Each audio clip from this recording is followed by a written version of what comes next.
Okay, we are back. So what comes to mind when I say the word cruise? Maybe big ships, maybe a giant buffet, maybe thousands of people. But what if I told you it didn't have to be that way? Well, cruising is back with everything from small yachts to river cruises on the menu. With this many options, choosing where to go and how to get there might be tougher than ever. Here to help us navigate the waters, is National Geographic contributing editor, Heather Greenwood-Davis. Hey. All right. Heather, I don't know about you or our viewers, but when I think of cruising and when I think of what we've been through in COVID in the last 2 years, cruising took a big, big hit. So is it back, and if so, to what extent? Yeah, it is majorly back. So cruising has always been a multi-billion-dollar industry. In 2019, 1 million Canadians got on cruise ships. Then we had the pandemic. They're going back now in droves. A lot of them are going back to big ships because that's what they had tickets for over the course of the pandemic and couldn't go. But there are so many other options out there, and I can't wait to share them. Love. Okay, so the first of those options is one that you just did. Yes. River cruising. Yes, and I know people think river cruising 60 plus, but I was just on a cruise, Adventures by Disney. They charter an AMA Waterways boat. I was with my husband and 2 kids who are older children, young adults, and we hit all kinds of places. We were in Hungary, we were in Germany, we were in Slovakia, and in Austria. We were all over the place. The river cruises go through cities in Europe. So you're actually able to hop on, hop off as you like, which makes them fantastic. Typically skew older, as I said, 60 plus, but AMA Waterways and Adventures by Disney, youngest age allowed on board is 4. Oh. And they recommend an age of 8. We had kids as young as 5 on there. They're providing entertainment. They've got adventure guides that are taking you around and showing you everything. You've got pajama parties and karaoke on board. It's absolutely fabulous. Oh, I love that. Okay. Great start. Yeah.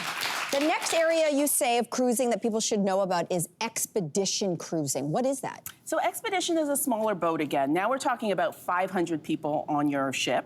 And you're going into places that the bigger ships can't go. So the one I'm telling you about is from Hurtigruten.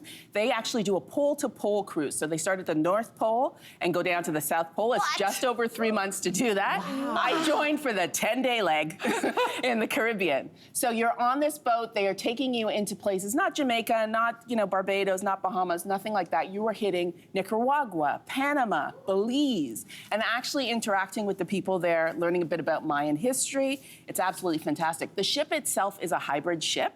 So you also know that you're not doing the kind of damage to the environment that some of the other ships can do, which is important to people. And they have a citizen science program on board that, although they don't cater to kids, if you've got a kid who loves science, they're gonna absolutely love this ship. They've got microscopes, they're showing you all over. Yes, there's something for you too in terms of massages.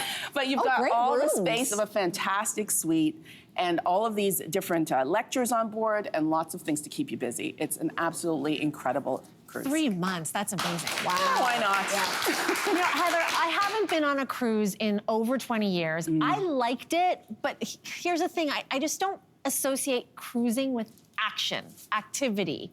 Being able to go out for a hike or something like that. So is there like a small cruise ship situation where active people kind of would be attracted to? Absolutely. Yeah. So they actually call it uncruise. Okay. And for that exact reason. So it's less about the boat, less about the ship. You're actually getting off and doing things. The ship really is just your landing pad. It's where you sleep, it's where you eat, it's where you hear some lectures. Uncruise started in Alaska, but now they go to places like the Galapagos, the Sea of Cortez, Panama Canal, and you actually get out there. You're hiking, you're taking bike trips and paddleboarding and doing all of the great stuff out there and interacting with the indigenous groups that are in these islands. So it's an absolutely fabulous way to get out there and still get your cruise on. Oh, I love that. Really, really cool. So one of the things that was really popular last summer, at least here in Toronto, was people learning how to sail. Yeah. So maybe you don't want to like captain your own ship, but you love the idea of sailing. Is there something like that would be me? Is there something for us? Yeah, and you're actually going to captain your own ship. So it's for real? the boat. Oh yeah, you are in charge. Don't worry, you're gonna get a 20-minute lesson.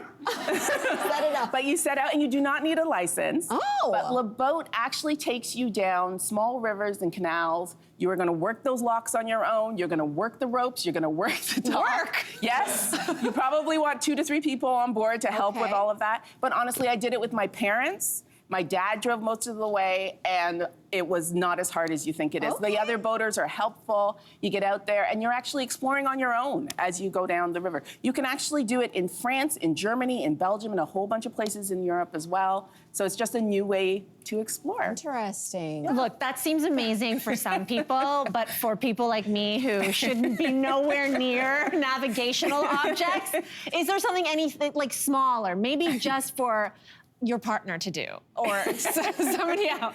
Yes, yes. So you can do electric boats. So these are smaller boats. They're going to take about 10 people. You can do them in Newport Beach, California. I've also seen them recently in Destin, Florida. They're super cute. I've gone out on these with my kids. They love it. You bring your own food. You bring your own booze. You have to be responsible with booze on board, but you can bring it on board.